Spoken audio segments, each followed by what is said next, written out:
How to be good with money, how to trick yourself into saving more. Let me briefly describe Arkad, the richest man in Babylon, and how he was able to accumulate such enormous wealth over time. The principles governing money and wealth production have largely stayed unchanged since antiquity, and although being 4,000 years old, Arkad's teachings are still relevant today. Hello there!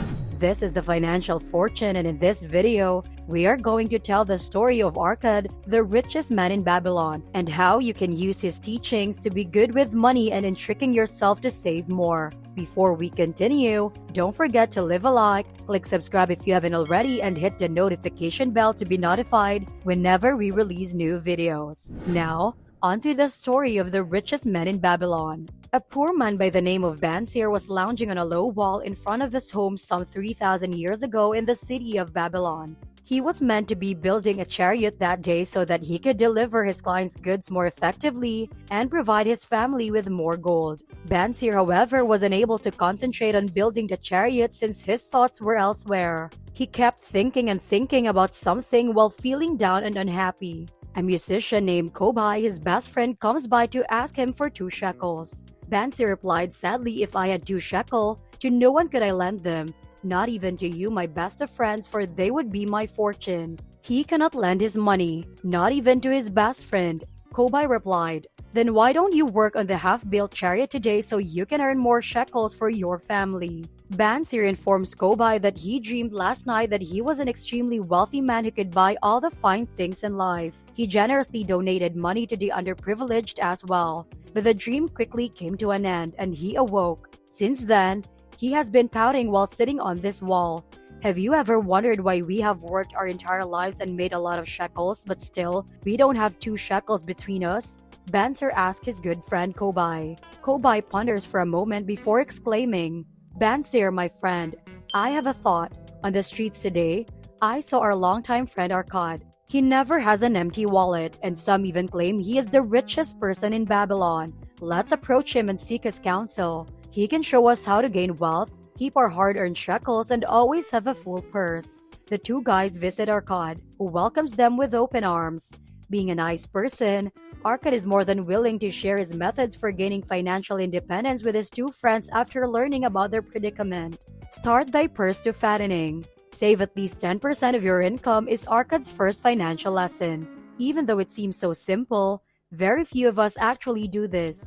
The concept is the first thing you should do after making money is to pay yourself. This can be done by setting aside 10% of your salary with the remaining 90% going toward your everyday expenses, such as your cell phone, internet, and kids' education costs. You see, you should start saving money right away because given the chance, our impulsive nature and desires will quickly want to gratify our short-term needs, cravings, and desires such as buying a new car or smartphone, or perhaps shoes or even expensive food instead of realizing our long-term goal of achieving financial freedom. Control thy expenditures is the second lesson Arkad imparts. Every person is to live within their means. Yes, there will be moments when it will be challenging for you to resist the impulse to purchase material items like a new car, a new watch, designer clothes, an expensive vacation, or even something as simple as takeout or a daily Starbucks coffee. You must resist these temptations and remain focused on your long-term goal of gaining financial independence. Make thy gold multiply is Arkad's third lesson. Put money to work for you. Rich people value their time highly, therefore, they don't spend their working hours slaving away like the rest of the society. The wealthy are aware that there are only 3 ways to make money: your time, someone else's time, or your money can all be used as leverage. There are only 24 hours in a day. So how much time can one person truly use productively? The wealthy use compound interest and begin earning money and investing at a young age. Guard thy treasures against loss is the 4th lesson. Security of capital and loss avoidance should always come first when making an investment. One typically loses everything as a result of greed and attempting to make quick money. Avoid reckless, get-rich-quick investments and instead, go for those that promise a sufficient rate of return. It's dreadful to lose money since even the single dollar could have made a big difference. Consider it this way. How much profit do you now need to produce to make up for your loss if you started with 100 gold coins and lost 50% of them, making your investment just worth 50 gold coins? You were mistaken if you said 50%. This is due to the fact that in order to return your investment to its original amount, you will now need to earn 100% profit on the remaining 50 gold coins. Can you see how this functions? Therefore, when Arcad says to protect your assets against any loss, he is speaking from experience. And this has to be the first investment rule for everyone. Never lose money. Make of thy dwelling a profitable investment. Own your own home is Arcad's fifth lesson.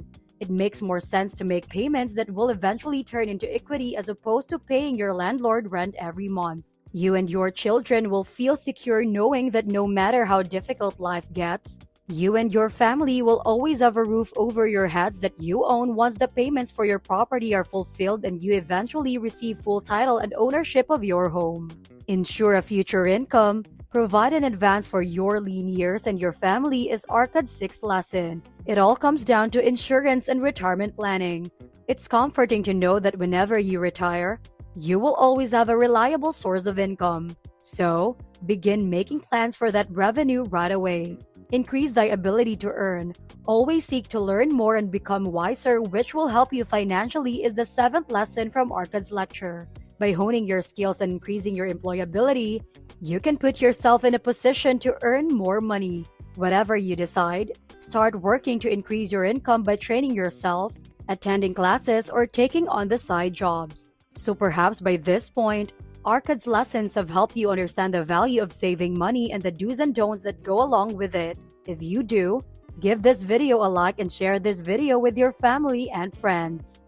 Knowing that investing and savings are important is only half the battle. The other half is putting his advice into practice. Do you have trouble setting money aside? Do you have credit card debt that is growing? Is your revenue more than your expenses? Share your experiences down below. If you answered affirmatively to each of these questions, don't panic. We have some strategies that could enable you to save more money. Tip number 1. Savings should be increased gradually. Increasing your savings by 1% every 6 to 12 months once you are on an automated savings plan is the best approach to really grow your money. For instance, if you are saving 10% of your income, adjust it so that it rises from 1% to 2% the following year and each year after that. Tip number 2. Automate the way you save. Setting up an automated savings plan is the most straightforward way to do this. You can set up your bank account so that 10% of your paycheck is automatically transferred to another savings or investment account the instant it arrives in your account. Tip number 3. Your account's name. You might find yourself meeting your savings goal more frequently if you give your savings or investing account a name file like Financial Freedom, Paris Trip, or even the American Dream Home. This type of goal-based savings method is also known in behavioral finance as metal accounting. Tip number 4. Preserve your bonuses. The secret is to train your mind to perceive a bonus as more money whenever you receive a raise at work, a year-end bonus, a monetary incentive, or any other form of financial present. Remember, pay yourself first and control thy expenditures as stated by Arcad. Tip number 5. Make it difficult for you to get your money. Convenience is wonderful, but it won't help you reach your long-term goals. Most funds let you access your money whenever you need it, but for certain people with problematic spending patterns, having such easy access to your money might be risky. A possible solution is to set a maximum withdrawal cap. Delete the smartphone app, phone number, or website from which you access that account as an alternative.